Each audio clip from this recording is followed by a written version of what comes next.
Masya Allah, apalagi di Sumeneb Pak Kapolres. Orang Sumeneb hampir 95% NU, betul ya? Dari bupatinya sampai RT-nya, lurahnya, kepala desanya NU. Saking kuatnya NU di sini, konon bener apa tidak saya tidak tahu, copetnya saja NU.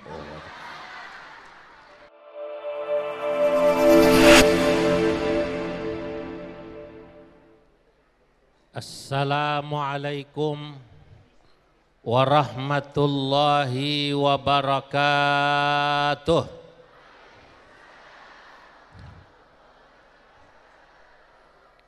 Alhamdulillahilladzi ja'ala nahdatal ulama jam'iyatan mubarakatan tayyibah asluha thabitun wa far'uha fis sama. Wassalatu wassalam ala sayyidina wa habibina wa syafi'ina wa maulana Muhammadin sayyidil anbiya wa imamil atqiya wa mir'atil awliya wa yambu'i ulumil ulama wa mu'tamadi futuhil awliya wa ala alihi wa ashabihil asfiya wastabi'ina lahum bi ihsan taraku lana ma'arifahum wa turrathahum al-gharra wath-tharra.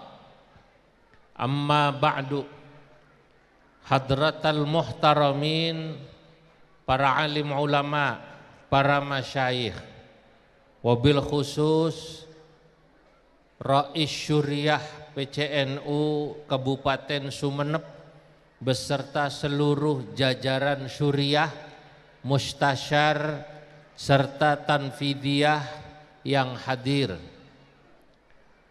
banom lembaga yang hadir, para pejabat yang mewakili Bapak Bupati, Bapak Kapolres, Bapak Dandim, Bapak Kepala Kejaksaan Negeri, Bapak Pengadilan Negeri, hadirin hadirat seluruh warga NU yang hadir, insyaallah semua dicatat dalam deretan ahli surganya Allah. Pertama-tama saya ingin sampaikan matur sakalangkong. Ya, terima kasih atas undangan dari Menteri Perhubungan yang menghubungi saya, Ketua PCNU kita Bapak Kiai Haji Panji Taufik beserta Bapak Masyhudi, yang ingin saya hadir resepsi 1 abad di Kabupaten Sumeneb sekaligus meresmikan 100 atau cabang yang ke-100 dari BMT Syariah atau BMT NU Jawa Timur yang kantor pusatnya ada di Kecamatan Gapura ini. Sekaligus meresmikan aula swalayan 3 kali tanda tangan, saya tidak tahu itu berapa.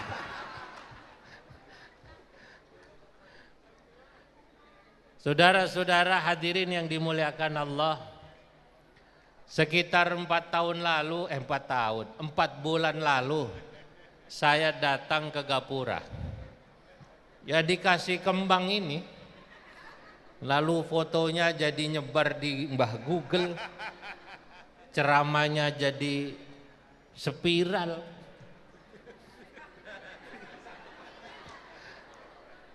Lalu juga saya cerita kemana-mana, kalau Anda mau melihat ada NU yang maju di level MWC-nya saja keren, apalagi PC-nya, maka kata saya datanglah ke Sumeneb, ke Kecamatan Gapura.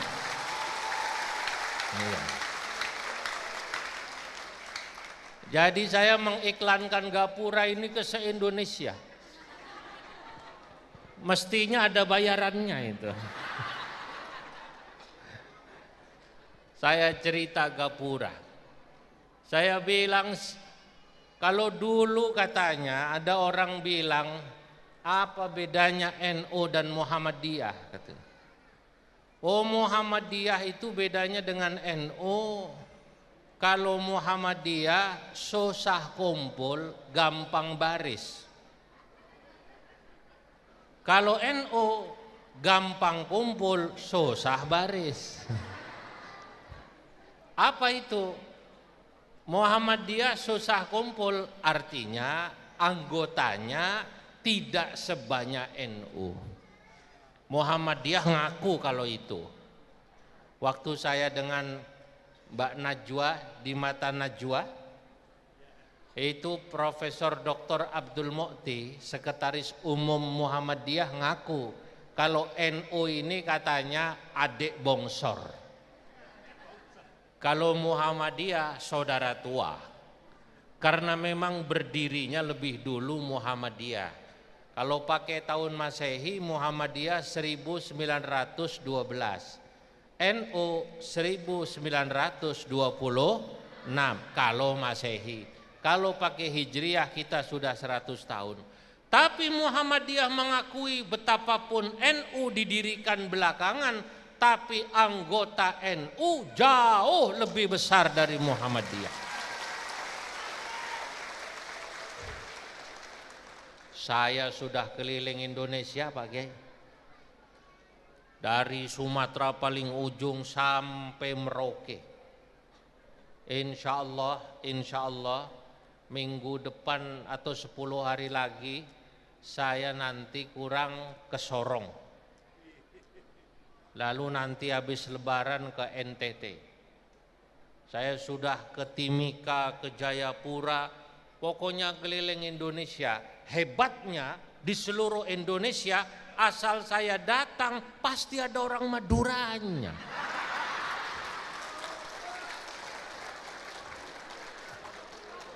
Ada orang Maduranya. Dan itu dari ujung ke ujung, saya bilang mayoritas NU. NU itu ada berapa sekarang warganya? Ada 140 juta kurang lebih. Termasuk yang di bulan puasa tidak puasa itu ngakunya NU. Begitu Pak Polisi. Termasuk yang kadang-kadang Ramadan tidak puasa, yang kadang-kadang tidak terawih, yang ketangkep nyopet itu yang ngakunya NU juga Pak Polisi itu. Lah ini memang umat kita yang harus dibina, betul apa tidak?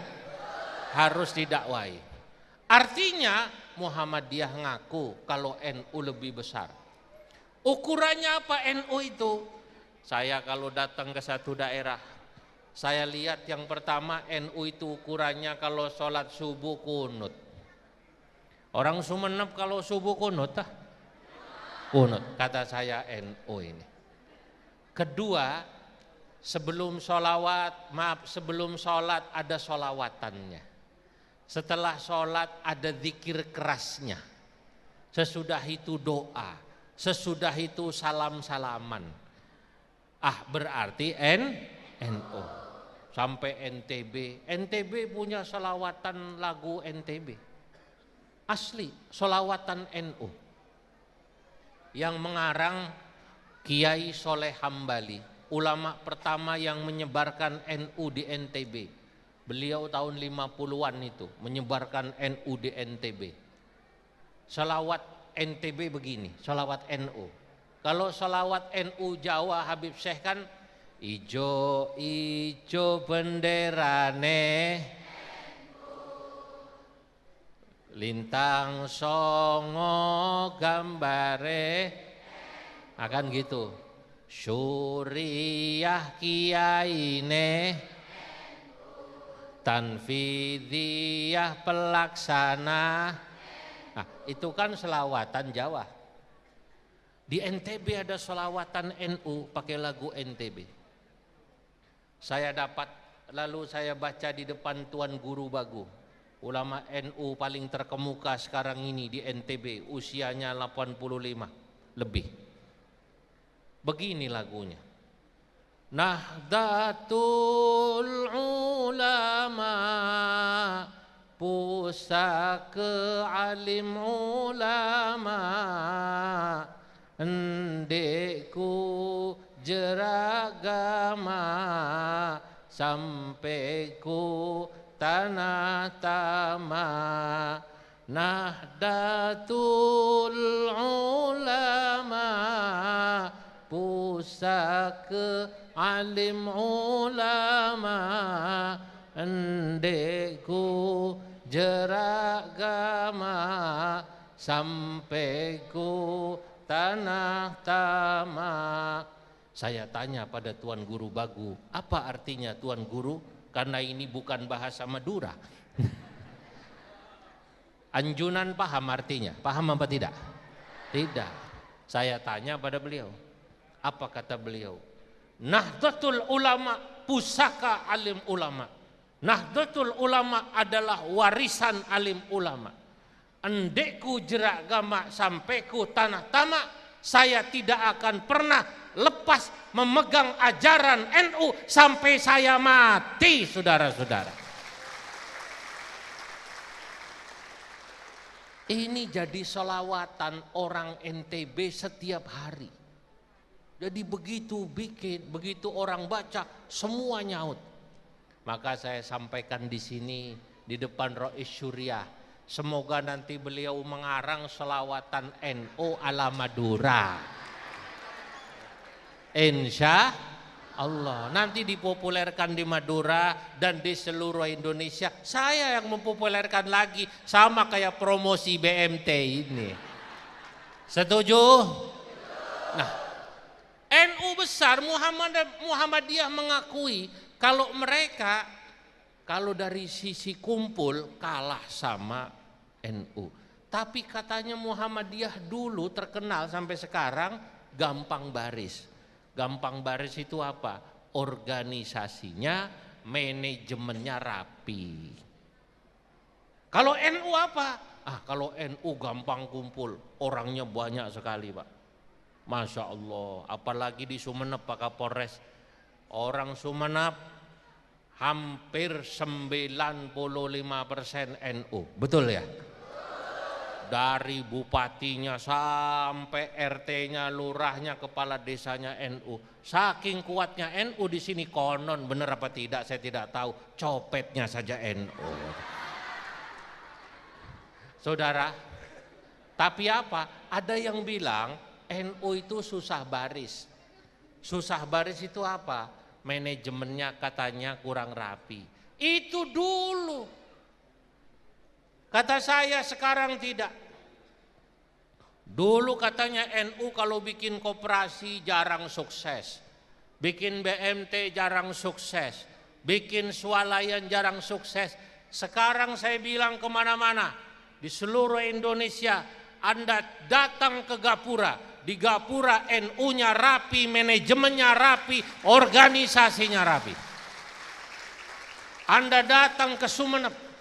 Sumeneb MWC lewat lembaga perekonomian bisa membuat BMT, bisa membuat koperasi, bisa membuat swalayan, bahkan bisa membuat aula yang megah ini. Alhamdulillah. Tadi saya sik-bisik sama beliau. Apa itu sik-bisik? Tok kotok. Saya tadi tok kotok sama beliau Pak Masyudi. Waktu saya diundang Najwa Shihab, Harlah Muhammadiyah saat muktamar Muhammadiyah di Solo, itu ada dom terbagus Muhammadiyah adanya di UNS Universitas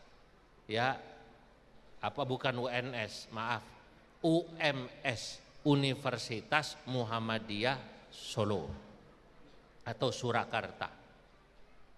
Kapasitasnya ya 2 kali ini. Tingkat besar. Saya tantang Pak Masyhudi.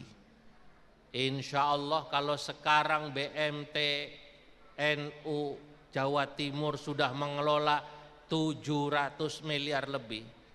Insya Allah 2-3 tahun nanti bisa mengelola triliunan. Insya Allah Gapura sanggup bikin dom yang sama megahnya seperti di sana, saudara-saudara. Iya. Nanti insya Allah PCNU ini akan bikin rumah sakit NU yang insya Allah tidak kalah besarnya di sana. Nah, kita harus memang berdikari, berdiri dari kaki sendiri. NU mandiri ya ini contohnya dari bawah. Ya ini tidak kalah kok dengan apa yang sudah ada NU di tempat lain. NU memang alhamdulillah sudah punya BUMNU.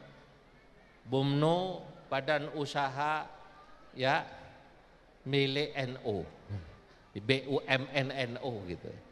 Yang itu dikelola oleh pusat, contohnya di Jember. Tapi tadi saya sudah meresmikan di bawah ini, insya Allah ini tidak kalah dengan BUMNU yang di Jember. Dan kalau nanti PBNU bisa membuat banyak BUMNU, Gapura juga yang berdikari dari bawah bisa. Dan ini menunjukkan sekarang di abad kedua. Selamat datang di abad kedua NU, yang sekarang NU sudah mulai gampang kumpul, pinter baris, saudara-saudara. Ya. Saudara-saudara hadirin yang dimuliakan Allah, NU ini kata para ulama adalah jam'iyatul islah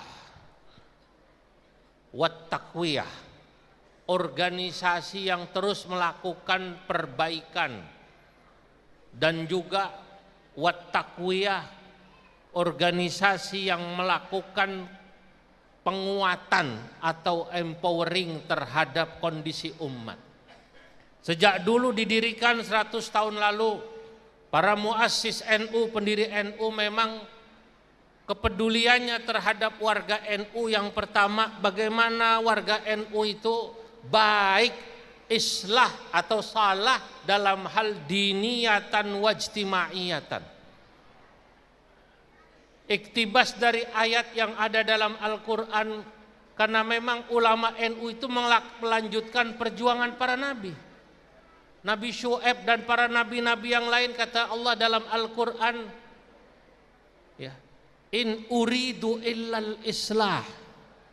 Kami ini diutus Allah Subhanahu wa ta'ala, tidak ada tujuan lain kecuali bagaimana umat ini kondisinya lebih baik.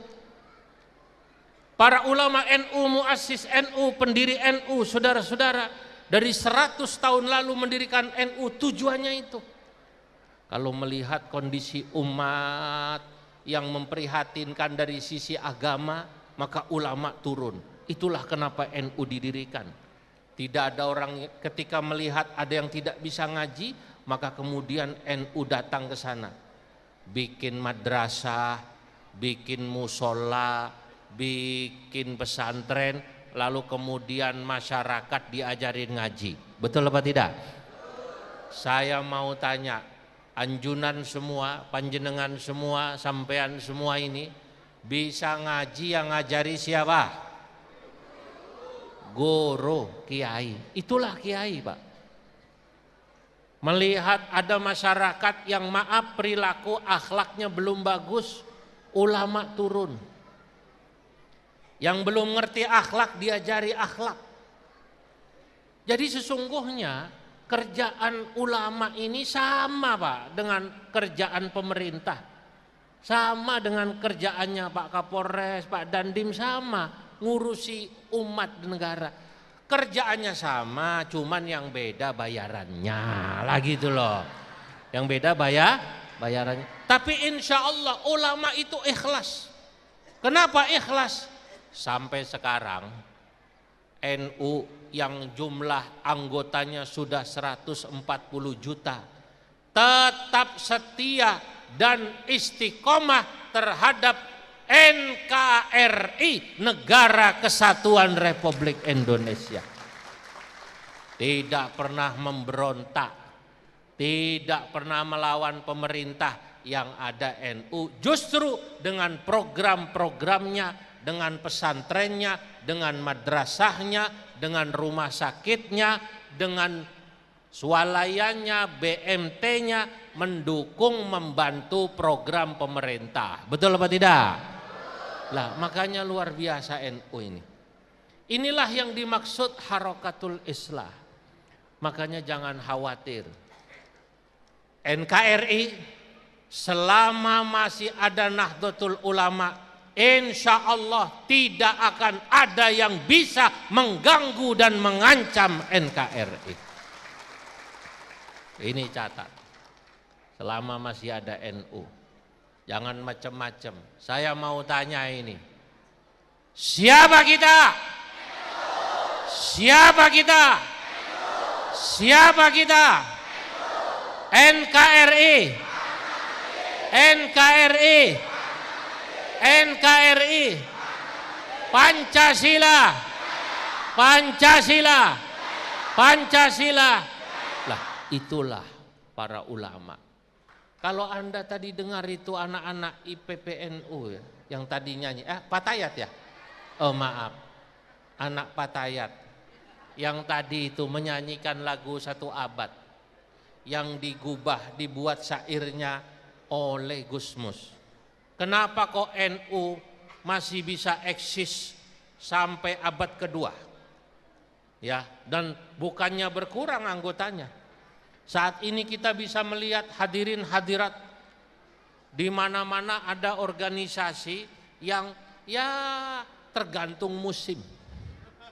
Tergantung apa namanya? Musim. Seperti jamur di musim hujan. Kalau musim hujan tumbuh, kalau musim panas mati. Ya. Kalau musim politik muncul. Kalau musim pilkada muncul. Kalau musim pilpres muncul. Tapi nanti mati. NU tidak. Kalau NU abadi, kenapa bisa insya Allah abadi? Pertama karena memang NU itu dirasakan manfaatnya, khidmahnya di masyarakat seperti warga Sumeneb ini. Kedua, seperti yang disampaikan Gusmus dalam lagu itu, karena NU tetap setia dan istiqomah khidmah untuk agama dan untuk NKRI, saudara-saudara. Dua ini. Khidmah untuk agama itu khidmah apa Pak, Bu? Khidmah untuk agama ya untuk menyebarkan faham ahlus sunnah wal jamaah. Maka bapak-bapak ibu-ibu jangan dulu bangga kalau kita katanya sekarang sudah 140 juta. Kita tetap harus terus berkhidmah menyebarkan faham ini, menurunkan, mengajarkan kepada anak-anak kita. Ini pesan Rois Am kita, Kiai Haji Miftahul Akhyar. Sebab apa? Lah saya mau cerita. Ini saya mau cerita, tapi rahasia, jangan ngomong-ngomong. NU dan Muhammadiyah ini sering salah paham. Dengarkan, sering salah paham. Kadang-kadang NU di daerah itu, terutama di luar Jawa, sering salah paham kalau warganya sering sudah jadi Muhammadiyah, diambil jadi Muhammadiyah. Padahal tidak.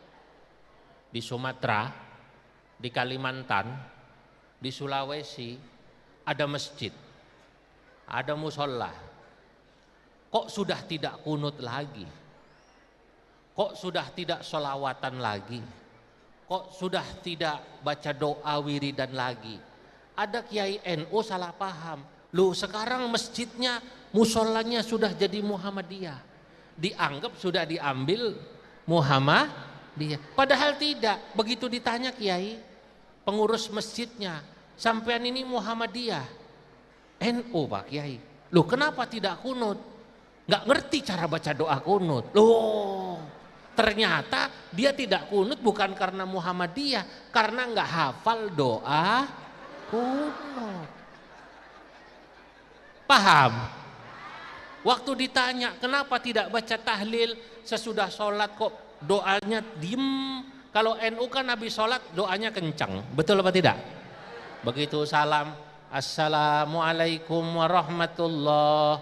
Assalamualaikum warahmatullah. Astaghfirullahal azim alladzi la ilaha illa huwal hayyul qayyum. Lah, ternyata di situ tidak. Doa tidak ada wirid, tidak ada doa. Maka Kiai NU menganggap masjidnya jamaahnya sudah jadi Muhammadiyah. Begitu dikonfirmasi ditanya, apa sampean ini Muhammadiyah? Bukan, saya NU. Kakek saya dari Madura, cuman saya Madura swasta. Madura swasta itu Madura kelahiran sana gitu. Paham apa tidak? Kakeknya Madura, dianya sudah jadi Madura swasta. Loh, kok sampean kalau ngaku NU tidak baca doa kunut, kalau ngaku NU tidak wiridan, amaliyah NU tidak dilakukan? Jawabannya, di sini tidak ada ustadz yang ngajarin saya tidak bisa baca doa kunut. Lah ini PR kita. Ini rahasia, jangan ngomong-ngomong ya. Nah itu loh, artinya apa? Kita ini jangan hanya bangga jumlah banyak, tapi tetap harus terus menyebarkan paham ahlus sunnah. Tadi saya dari Pamekasan, dari pesantrennya Kiai Mudaththir Badruddin. Beliau punya pesantren, punya cabang-cabang di Sulawesi Utara, di Kalimantan. Beliau kirim guru-guru tugas. Kata saya, inilah salah satu contoh bagaimana kita kalau ingin khidmah terus di bidang agama, terutama di bidang menyebarkan paham ahlus sunnah wal jamaah, adalah kita mengirim guru-guru, ustadz-ustadz, anak-anak kita ke pesantren agar mereka mengenal paham ahlus sunnah wal jamaah, agar mereka ngerti baca doa kunut itu loh. Sebab sekarang sudah banyak yang nggak ngerti. Nah, sebaliknya di NTT, di beberapa daerah itu yang lucu, ada pengurus Muhammadiyah, ada jamaah Muhammadiyah ngajinya sama Kiai NU, tapi tetap dia jadi pengurus Muhammadiyah. Waktu ditanya, kenapa sampean ini, apakah sampean ini NU? Bukan, saya tetap Muhammadiyah. Loh, kenapa ngajinya di Kiai NU, pesantren NU? Karena di sini tidak ada Kiai Muhammadiyah.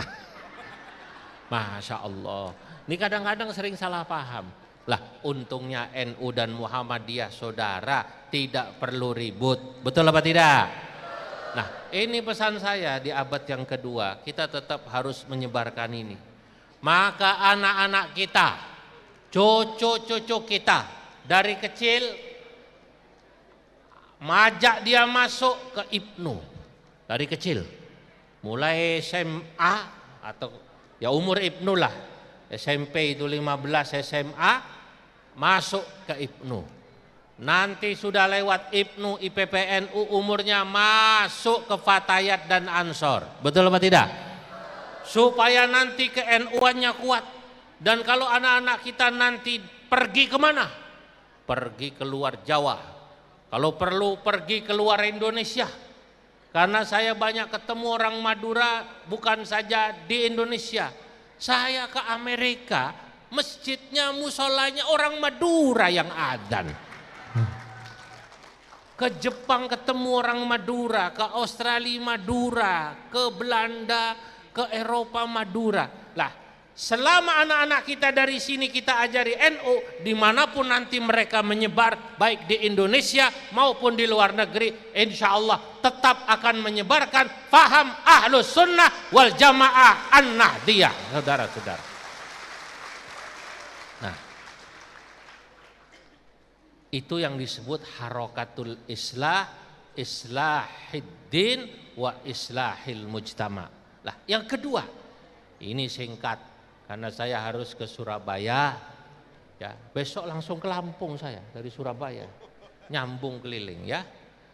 Saudara-saudara, yang kedua NU ini harus melakukan harokatut takwiyah, singkatnya gerakan penguatan. Internal NU harus diperbaiki, keorganisasiannya, manajemennya, termasuk ekonominya. Saya mau tanya warga Sumeneb, ini yang hadirkan warga NU Sumeneb. khususnya warga Gapura. Anjunan sampean panjenengan semua kira-kira bangga apa tidak melihat NU Sumeneb, NU Gapura maju? Bangga apa tidak? Bangga apa tidak? Akan terus mendukung NU Sumeneb, Gapura dan NU yang ada di Ranting, akan mendukung apa tidak? Nah, kalau begitu ayo terus kita dukung. Kita dukung NU ini, karena kalau NU dari bawah Pak, iurannya dari bawah. Istri saya muslimat juga ini, ketua muslimat. Sejak dulu pengen ikut ke Gapura karena sering saya ceritakan, pengen tahu bagaimana Gapura kok keturutan ini. Ini saya katakan dari mulai koin NU, dari mulai koperasi NU, dari mulai yang lain-lain, bagaimana NU itu bisa mandiri, iuran sendiri. Tidak perlu maaf-maaf, ngemis-ngemis ke orang. Betul apa tidak? Tidak perlu bawa proposal ke sana kemari lalu minta merunduk-runduk, ya arhamar rahimin irhamna. Tidak perlu. NU kuat. Kalau kita punya uang 1.000, 10.000 warga NU kemudian urunan bahasa Maduranya apa? Urunan Madura, urunan. Apa? Sumbangan.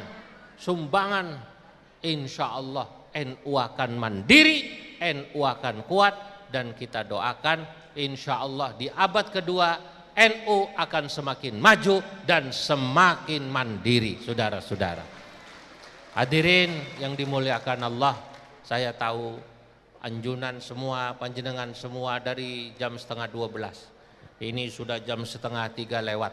Insya Allah 3 jam lebih sudah di sini.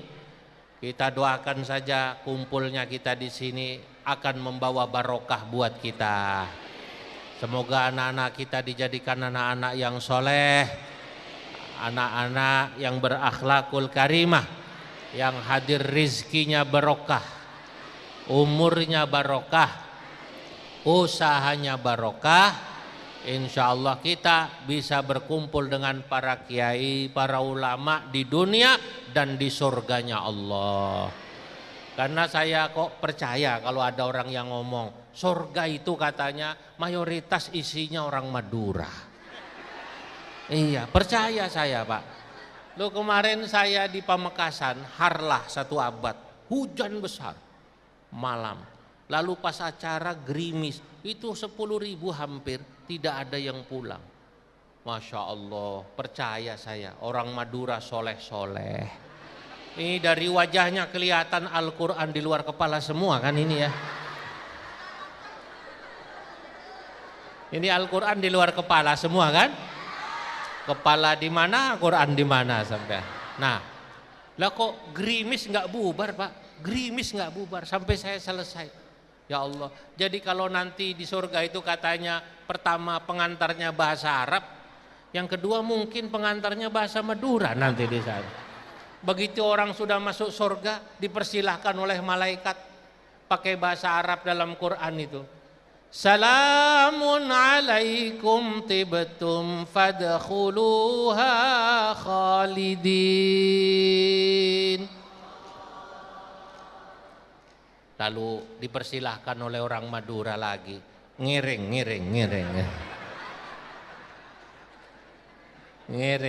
katanya.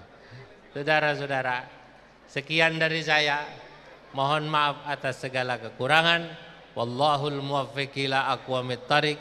Wassalamualaikum warahmatullahi wabarakatuh.